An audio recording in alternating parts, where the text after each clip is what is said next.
జాతీయవాద జర్నలిజానికి అసలైన వేదిక నేషనలిస్ట్ హబ్ ని సబ్స్క్రైబ్ చేసుకోండి. నోటిఫికేషన్స్ కోసం బెల్ ఐకాన్ పై క్లిక్ చేయండి. నమస్తే, వెల్కమ్ టు నేషనలిస్ట్ హబ్. అసాధ్యాలను సుసాధ్యం చేయగలగడమే మోదీ అమిత్ షా విజయ రహస్యం. బలంగా ఉన్న చోట గెలవడం కాదు, అసలు సాధ్యం కాదనే స్థానం నుంచి గెలుపొందినప్పుడే విజయ పరిమళాన్ని తనివితీరా ఆస్వాదించవచ్చు. ప్రస్తుతం దేశవ్యాప్తంగా మోదీ హ్యాట్రిక్పై అనుమానాలేవీ లేవు. మోదీ నేతృత్వంలోని బీజేపీ మూడోసారి అధికారంలోకి రావడమే కాకుండా గతంలో కంటే మరిన్ని ఎక్కువ సీట్లు సంపాదించుకోగలదని సర్వేలన్నీ చెబుతున్నాయి. గతంలో ఆ పార్టీకి సొంతంగా 303 సీట్లు రాగా ఈసారి మరిన్ని పెరుగుతాయని చెబుతున్నాయి. సార్వత్రిక ఎన్నికలకు బీజేపీ 370 సీట్లను టార్గెట్గా పెట్టుకుంది. అంటే ఇప్పుడున్న సీట్లను తిరిగి పొందడంతో పాటు మరో 67 సీట్లు అదనంగా గెలుపొందాలన్నమాట. ఇది సాధ్యమయ్యే పనేనా అని అందరూ అనుకుంటున్నారు. కొంతమంది విశ్లేషకులు బీజేపీకి కొత్త భాష్యం జోడిస్తున్నారు. కమలం పార్టీ గెలుపొందిన అన్ని రాష్ట్రాల్లోనూ క్లీన్ స్వీప్ చేసిందని, గుజరాత్, రాజస్థాన్, మధ్యప్రదేశ్ వంటి రాష్ట్రాల్లో క్లీన్ స్వీప్ చేసింది కాబట్టి కొత్తగా గెలుచుకునే స్థానాలేవి లేవని చెబుతున్నారు.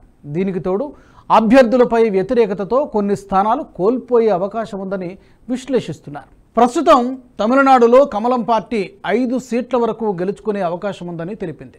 కేరళ రాష్ట్రంలో కూడా ఆ పార్టీకి 3 సీట్లు వస్తాయని చెప్పింది. అదే గనుక జరిగితే దక్షిణాదిన కమలం పార్టీకి మంచి బేస్ దొరికినట్టే అవుతోంది. అయితే ఈ 2 రాష్ట్రాల్లో కమలం పార్టీ ఎలా పుంజుకుందో తెలుసుకుందాం. తమిళనాడుపై కేంద్రం దృష్టి సారించడం వల్లే ఇది సాధ్యమైందని అంటారు విశ్లేషకులు. తమిళనాడులో రాజకీయాలు ద్రవిడవాద పునాదులపై ఏర్పడ్డాయి. పెరియార్ రామస్వామి కాలం నుంచి డిఎంకే పార్టీ, ఆ తర్వాత పుట్టుకొచ్చిన అన్నా డిఎంకేతో పాటు చిన్నా చితకా పార్టీలన్నీ ద్రవిడవాద సిద్ధాంతాలతోనే ముందుకు సాగాయి. అక్కడ జాతీయవాదానికి చోటు లేదు. ఎవరైనా జాతీయవాదంతో ముందుకు వస్తే కులతత్వం అనే ముద్ర వేసి అతన్ని పక్కన పెట్టే పరిస్థితి కనిపిస్తోంది. అటువంటి సమయంలో ఐపీఎస్ ఉద్యోగానికి రాజీనామా చేసిన అన్నామలై బీజేపీలో చేరారు. అప్పటి నుంచి కమలం పార్టీ పునాదులను పటిష్టపరుస్తూ వచ్చారు. ద్రవిడవాద రాజకీయాల్లో కమలం పార్టీని ప్రజల్లోకి తీసుకెళ్లారు. ప్రజా సమస్యలపై అనునిత్యం పోరాడుతూ ముందుకు సాగారు. పాదయాత్రతో ప్రజలతో మమేకమయ్యారు. అన్నామలై చేసిన కృషి వల్లే బీజేపీకి తమిళనాడు రాష్ట్రంలో బలం ఎక్కువవుతూ వచ్చింది. ప్రస్తుతం తమిళనాడు రాజకీయాల్లో తెలియని శూన్యత ఆవహించింది. ఓవైపు అధికార పక్షం డిఎంకే తన బలాన్ని అలాగే నిలుపుకుంటున్నా విపక్షం రోజురోజుకి బలహీనమైపోతోంది. ప్రధాన ప్రతిపక్షంగా ఉన్న అన్నా డిఎంకే ఆ రాష్ట్రంలో నాయకత్వ లేమిని ఎదుర్కొంటోంది. జయలలిత మరణం తర్వాత అంతటి చరిష్మా గల నేతలు ఆ పార్టీలో లేకపోవడం, ప్రస్తుతం ఉన్న ఓపీఎస్, ఈపీఎస్ల మధ్య ఆధిపత్య పోరు నెలకొనడంతో ఆ పార్టీ బలహీనమైపోతోంది. దీనికి తోడు రాష్ట్ర ప్రజల్లో తగిన నాయకుడిని చూపడంలో ఆ పార్టీ విఫలమవుతూ వస్తోంది. ఈ క్రమంలో అన్నామలై ముందుకొచ్చారు. ఉనికే లేని బీజేపీని ప్రస్తుతం 2వ స్థానానికి తీసుకొచ్చారు. ఇటీవలే వెలువడిన ఓ సర్వేలో రాష్ట్రమంతా 18% సీట్లతో కమలం పార్టీ 2వ స్థానంలో ఉన్నట్టు సర్వేలు చెబుతున్నాయి. ఈ క్రమంలోనే తాజాగా ఇండియా టుడే సర్వే కూడా బీజేపీకి సీట్లు పెరిగే అవకాశం ఉందని చెప్పింది. గతంలో 1 సీటు కూడా గెలవని కమలం పార్టీకి ప్రస్తుత ఎన్నికల్లో 5 సీట్లు వచ్చే అవకాశం ఉందని చెప్పింది. మరో ప్రతిపక్ష పార్టీ అన్నా డిఎంకేకు బీజేపీ కంటే తక్కువ సీట్లు వస్తాయని అంచనా వేసింది. తమిళనాడులో మొత్తం 40 సీట్లుండగా అధికార డిఎంకేకు 20 సీట్లు, కాంగ్రెస్కు 6, బీజేపీకి 5, అన్నా డిఎంకేకు 4 రాగా ఇతరులు 5 సీట్లు గెలుచుకునే అవకాశం ఉందని తెలిపింది. ఒకవేళ ఇదే గనక జరిగితే వచ్చే అసెంబ్లీ ఎన్నికలకు బీజేపీ విజయం దాదాపు ఖరారైపోయినట్లే. ఎందుకంటే కమలం పార్టీకి ఆ రాష్ట్రంలో 2019లో వచ్చిన సీట్లకు ప్రస్తుతం సర్వేలు చెబుతున్న సీట్లకు పెద్ద తేడా కనిపిస్తోంది. 2014, 2019 ఎన్నికలను ఒక్కసారి పరిశీలిస్తే 2014లో కమలం పార్టీకి ఆ రాష్ట్రంలో వచ్చింది కేవలం ఒకే సీటు. ఇక 2019కి వస్తే ఆ 1 సీటును కూడా కోల్పోయిన పరిస్థితి. కానీ అన్నామలై బీజేపీ అధ్యక్ష బాధ్యతలు చేపట్టిన తర్వాత పరిస్థితి పూర్తిగా మారిపోయింది. కమలం పార్టీకి ఆ రాష్ట్రంలో ఎంతో కలిసి వచ్చింది. ముఖ్యంగా ప్రజా మద్దతు అన్నామలైకి మెండుగా లభించింది. దీనికి తోడు మోదీ కూడా తమిళనాడుపై ప్రత్యేకంగా దృష్టి సారించారు. నార్త్ సౌత్ డివిజన్ పాలిటిక్స్ నడుస్తున్న కాలంలో మోదీ కలపడానికే ప్రయత్నించారు. కాశీ తమిళ సంగమం, సౌరాష్ట్ర తమిళ సంగమంతో పాటు సెంగోల్ రాజదండాన్ని పార్లమెంటులో ప్రతిష్ఠించడం, అయోధ్య రామమందిరం ప్రారంభోత్సవం సమయంలో మోదీ తమిళనాడు దేవాలయాలను సందర్శించడం చేశారు.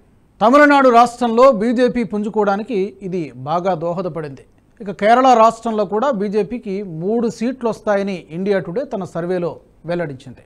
కేరళలో బీజేపీకి 3 సీట్లంటే ఆషామాషి వ్యవహారమేం కాదు. అందులోనూ తిరువనంతపురంలో కాంగ్రెస్ నుంచి పేరొందిన నేత శశి థరూర్పై బీజేపీ నేత రాజీవ్ చంద్రశేఖర్ ముందంజలో ఉన్నట్లు సర్వే చెబుతోంది. శశి థరూర్ ఎన్నోసార్లు ఎంపీగా గెలిచిన నేత. దేశవ్యాప్తంగా అతనికి ఒక పేరుంది. అటువంటి వ్యక్తిపై బీజేపీ ముందంజలో ఉండడం మంచి పరిణామమే. దీంతోపాటు మరో 2 సీట్లలో బీజేపీ బలంగా ఉందని అంచనా వేసింది. సార్వత్రిక ఎన్నికల్లో ఇదే ఫలితం గనక వస్తే కేరళలో కూడా కమలం పార్టీకి గేట్లు తెరుచుకున్నట్లే అని విశ్లేషకులు అభిప్రాయపడుతున్నారు. కేరళ రాష్ట్రంలో ఇప్పటికీ కాంగ్రెస్, కమ్యూనిస్టు పార్టీలు బలంగా కనిపిస్తున్నాయి. ఒకసారి కాంగ్రెస్ అధికారంలోకి వస్తే మరోసారి కమ్యూనిస్టులు అధికారంలోకి వస్తారు. గత ఎన్నికల్లో మాత్రమే కమ్యూనిస్టులు వరుసగా రెండోసారి గెలుపొందారు. ఆ రాష్ట్రంలో హిందువులు 50% కంటే తక్కువగా ఉన్నారు. క్రిస్టియన్, ముస్లింలను కలిపితే ఎక్కువ శాతం ఉంటారు. వీరి ఓట్ల ఆధారంగానే రాష్ట్రంలో కాంగ్రెస్, కమ్యూనిస్టు పార్టీలు గెలుపొందుతూ వస్తున్నాయి. అక్కడ బీజేపీ గెలవడం అసాధ్యం అన్న పరిస్థితి చాలా రోజుల వరకు కొనసాగింది. ఇప్పటికీ ఆ రాష్ట్రంలో కమలం పార్టీ గెలుపొందుతూ ఉందంటే ఆశ్చర్యం అనే స్థాయిలో ఉంది. ఒకవేళ గనక సర్వేలు చెప్పినట్లు కమలం పార్టీ గెలుపొందితే నిజంగానే కేరళలో ఆ పార్టీకి గేట్లు తెరిచినట్టే అవుతుంది. ఆ రాష్ట్రంలో క్రిస్టియన్లను ప్రసన్నం చేసుకోవడానికి మోదీ క్రైస్తవ పెద్దలతో సత్సంబంధాలను నిలుపుతూ వచ్చారు. దీంతో ఆ రాష్ట్రంలో క్రిస్టియన్ల నుంచి బీజేపీకి మద్దతు లభిస్తోంది. దీంతో దేవభూమిలో కాషాయ జెండా రెపరెపలాడబోతోందని అర్థమవుతోంది. అయితే కేరళ రాష్ట్రంలో కమలం పార్టీ మరింత బలం పుంజుకోవాలంటే చాలా ప్రయత్నాలు చేయాల్సి ఉంది.